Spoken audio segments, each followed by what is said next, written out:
Kinoilam ka Association of Past Pupils of Don Bosco Shillong Unit Kilaong bakaway na kimat banyakran hakajingalang kelum jong ka association kapan long hakakat nyaw tarik nai lur arja arpulai kandai halor ka jing pynmih synñiang jingïarap shaki samla hakilan pule beper kiba wan khamtam na longïing kiba duna ka yok kakot nalor kiway pat kimat yakran ka association lengbau ba Dominic Wardri baru Tobias Rima president kikot kiwer ya baro kibala pas nagi school selection kiba dona Shillong bat na baru bakin wan klempep syakate gejingalang.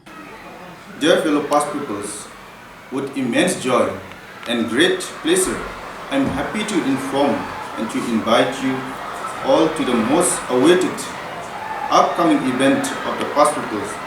that is the past pupils meet from annual general body meeting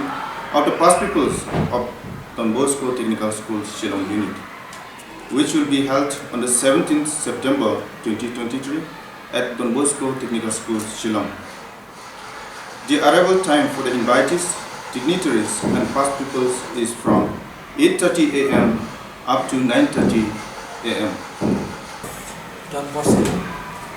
Shillong Unit Kukar sumabhay kita baro kibalapas na ki baro ki selection schools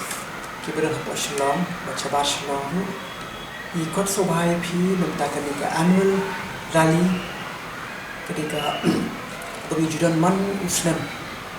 how nice September. Tegi kon sabay ki baro kiman siya ka meeting ka general meeting juni. Berki program lu ani kulong kumju hi jan long kumju hi kum bagi julong man ko pot. Dan ngin sadan ka way na ki business session ka bagi julong man ko pot. Hang ni ka dei habang ikran bat ka scholarship ni. Ka balong ba ni kwa kum ka association ni kwa ban contribute ban bersam ban demi bisa ban dai bisa ni ka institution ka Don Bosco juni. Kena bangila ban yarap ban scholarship yaki brio kiba mamla ban afford yaki course kiba nai project kan de way na ka jingya kan ka ba ko kerpang bahagian ni session ta ka yawan kerpang singap things no to bat kan nong ka pasyon kun hadu ka ba bade kan ni ka program bat ka juni haka pa hadu ni sa kun ta ka lunch ka brish jish dan ban ni ka tani sa yale